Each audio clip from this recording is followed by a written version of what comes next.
Primeira parte B, literatura. Estamos dando continuidade no trovadorismo. Na sequência, nós vamos ver a linha do tempo das escolas literárias portuguesa e também brasileira.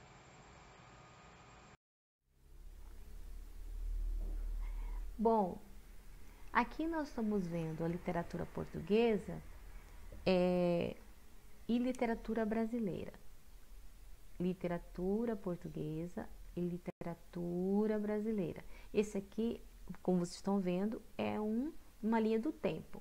Primeira escola, o trovadorismo. A segunda escola é o humanismo. A terceira escola vai ser o classicismo. Tem a quarta, que é o barroco. E a quinta, que é, deixa eu colocar uma bolinha aqui, é o arcadismo. E essas escolas se estudam no primeiro ano.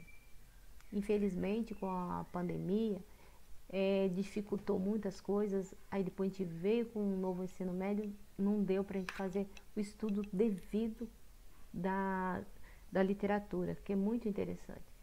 Bom, voltando aqui para a questão do painel e dessa linha do tempo, nós vamos ver que trovadorismo, humanismo, classicismo. No Brasil, aqui na literatura brasileira, ela vai, o quinhentismo no Brasil, que é a literatura brasileira, vai ser 1527, de igual forma o classicismo lá em Portugal. Por quê? Em 1500 se descobre o Brasil, tem o achamento do Brasil, né? E o classicismo estava já acontecendo em Portugal. Então o Brasil não vai ter classicismo porque aqui só tinha os índios, não teve Idade Média. Então essa que é a diferença.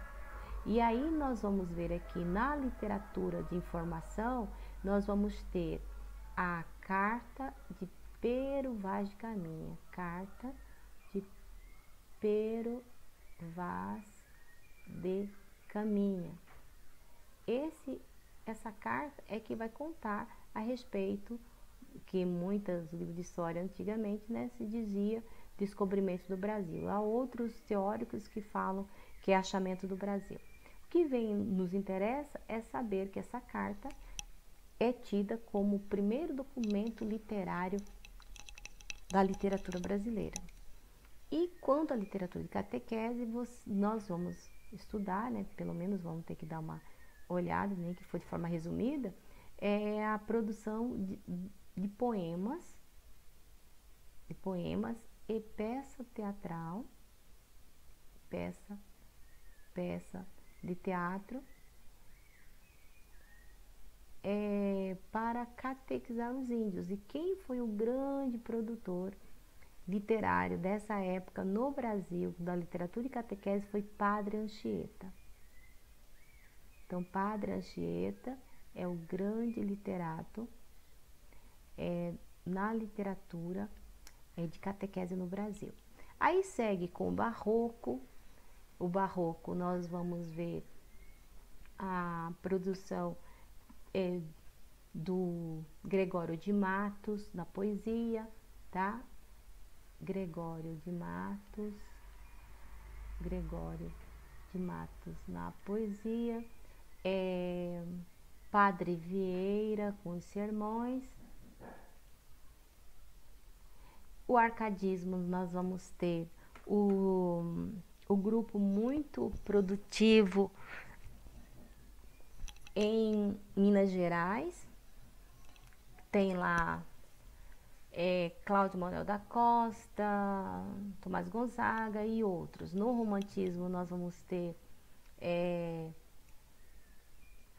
o Gonçalves Dias, nós vamos ter no encondianismo, né, Gonçalves Dias de Alencar, vamos ver o ultrarromantismo com Aloysio de Azevedo, o condoreirismo com Castro Alves, né, com a poesia social, Navio Negreiros. E aí temos realismo, naturalismo, parnasianismo, simbolismo, modernismo, e aí sucedem as escolas literárias.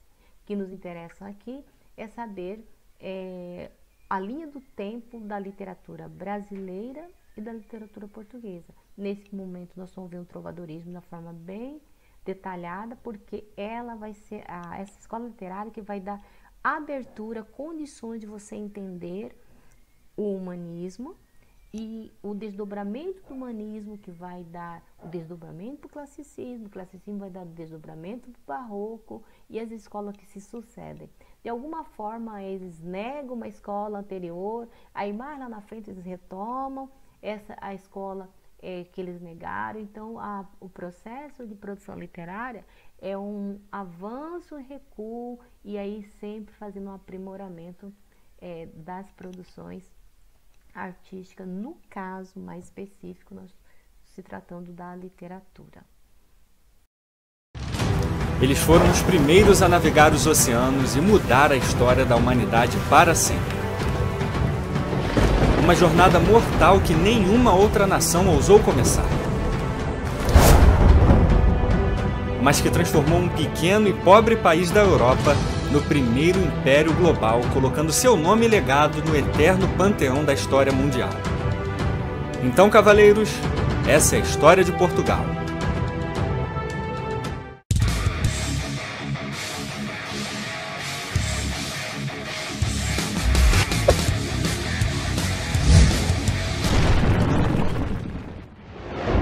A gênese de Portugal começa aqui no ano 1000 AC, com eles, os celtas. Estudos recentes indicam que os primeiros celtas surgiram aqui, Portugal, e daqui foram para esse monte de lugares aqui e fizeram esse monte de coisas aqui. E os celtas portugueses mais conhecidos são os lusitanos, galaicos e cônios. Portugal tinha celtas, mas também tinha gregos e fenícios, colônias de gregos e fenícios. Gente boa, feliz, guerreira, mas eles querem ouro, eles pegam ouro, muito ouro. E assim eles vivem, o sol brilha, a terra gira, os pintinhos piam, até que... Toque, toque. Quem é? Os romanos. No século III AC, os romanos chegam em Portugal. Eles querem briga, e com eles, os cartagineses, os brabões do Mediterrâneo, filhos dos fenícios. Os romanos quebram os cartagineses. O ouro, que era dos celtas, que era dos fenícios, dos gregos e dos cartagineses, agora era de Roma. Os romanos avançam, conquistam tudo, quase tudo. Porque os celtas tinham ele, o Highlander, o pastor de unicórnios, o vingador lusitano, Viriato. Mas depois de um século de guerras, eles caem e os romanos vencem. Eles criam uma cidade romana, a cidade romana, aqui, e chamam de Portus Cai, que significa Porto Belo, ou Porto Quente, ou Cais do Porto, ou Porto alguma outra coisa, mas que um dia, cavaleiros, se tornaria esse nomão aqui, Portugal. Os romanos levaram o ouro, mas deixaram a língua, a lei, religião, arquitetura, agricultura e cultura que marcariam para sempre o povo e território português. Mas Roma cairia no século V e Portugal sofreria uma outra invasão, dos bárbaros germânicos, principalmente dos suevos e visigodos. Eles destruíram tudo, menos isso aqui, o cristianismo. Agora os bárbaros eram cristãos. Mas os suevos eram um pouco mais cristãos que os visigodos, que invadiram os suevos porque eram mais cristãos que eles. E assim eles viviam, brigavam, guerreavam, invadiam e lutavam até que de repente...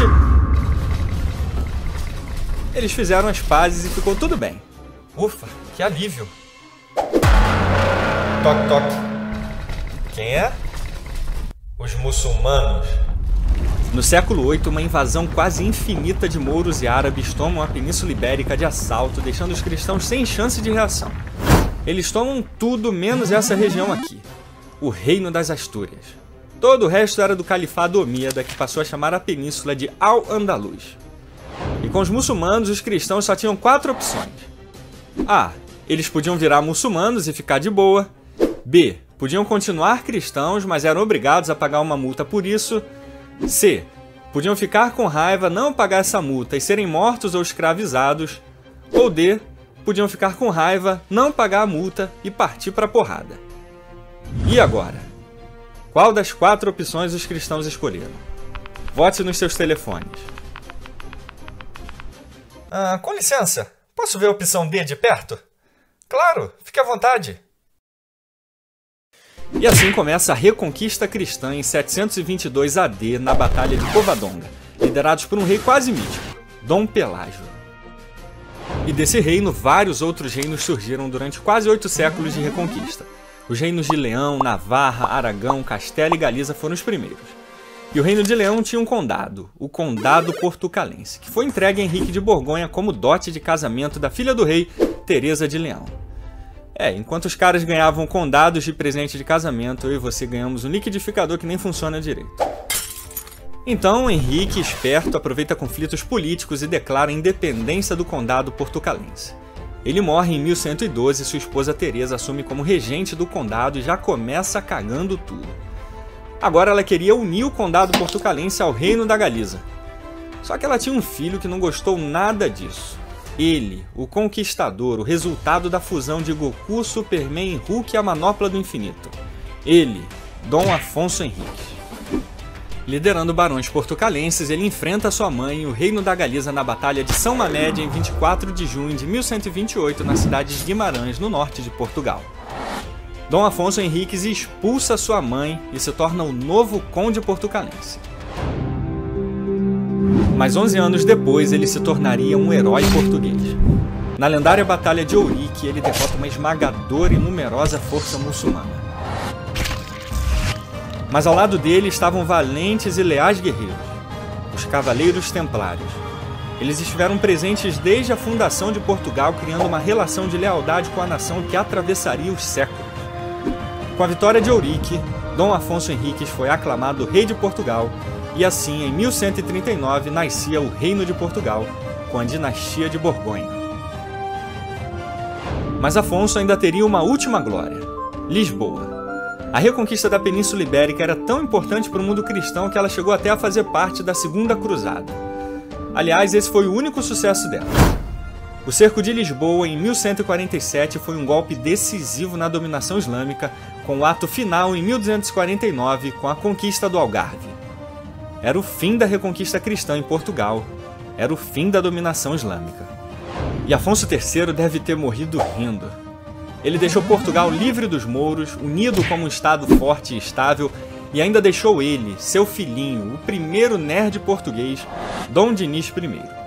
Amante e incentivador das artes, cultura e arquitetura, diplomata, fundador oficial da língua portuguesa e da Universidade de Coimbra, uma das primeiras universidades da Europa. Em termos simples, Dom Dinis I está para Portugal, assim como Dom Pedro II está para o Brasil. Se os dois existissem na mesma época, eles iam dominar o mundo fácil. E ele, dentre todos os reis da Europa, foi o primeiro a proteger e preservar o legado dos cavaleiros que ajudaram a criar sua nação: os Templários. Ciente da trama do Papa Clemente V e Filipe IV de França de confiscarem todos os bens dos cavaleiros, ele desafiou todas as bulas papais que ordenavam a prisão e execução dos Templários, como a Ad Providam e a Vox Inetiatio. Os Templários estiveram ao lado de Portugal durante todos esses anos, agora seria a vez de Portugal estar ao lado deles. Depois de anos de negociações, o Papa finalmente cedeu à pressão de Dom Dinis e autorizou o pedido dele em 1319 com a bula Ad Ea Exquibus, a criação de uma nova ordem de cavaleiros formada por todos os Templários em Portugal. A Ordem de Cristo seria a guardiã do legado dos Cavaleiros do Templo e até do símbolo que foi a face desses guerreiros épicos. E essa atitude corajosa seria responsável por colocar Portugal no topo do mundo um século depois. Mas antes disso, Portugal passaria por uma prova que testaria ao limite o valor e determinação do seu povo e que poderia mudar para sempre o destino de sua nação. Fernando I, bisneto de Dom Dinis, tinha uma esposa. Ela, a jararaca traidora de Portugal, Leonor Teles. Com a morte de Fernando, ela passa a governar com o objetivo de entregar Portugal ao Reino de Castela. Com a maioria da população contra a rainha, o país entra em guerra civil. E para completar o caos, o poderoso Reino de Castela invade Portugal com tudo. Uma força esmagadora de mais de 30 mil homens tinha apenas um objetivo: a conquista definitiva de Portugal. Mas um homem seria a face da resistência de um povo teimoso e determinado. Ele, o guardião português, o arauto de uma nova era, o He-Man lusitano, Dom João de Avis. Filho do rei Pedro I de Portugal, ele lidera o povo para o campo de batalha contra Castela. 6.000 portugueses contra 30.000 castelhanos. Mas Portugal tinha ele, Nuno Álvares Pereira, o cavaleiro monstro português. Mesmo assim, em 14 milhões de probabilidades, Portugal ganharia em apenas uma. Mas Portugal só precisava dessa única oportunidade. Na épica Batalha de Aljubarrota, em 14 de agosto de 1385, os portugueses exterminam as forças castelhanas na batalha mais importante da história de Portugal e a mais humilhante dos reinos espanhóis. No mesmo ano, Dom João I é aclamado novo rei de Portugal, dando início à lendária dinastia de Avis. Essa mesma dinastia não só salvou a história de Portugal, mas nas décadas seguintes seria responsável por mudar a história da humanidade para sempre.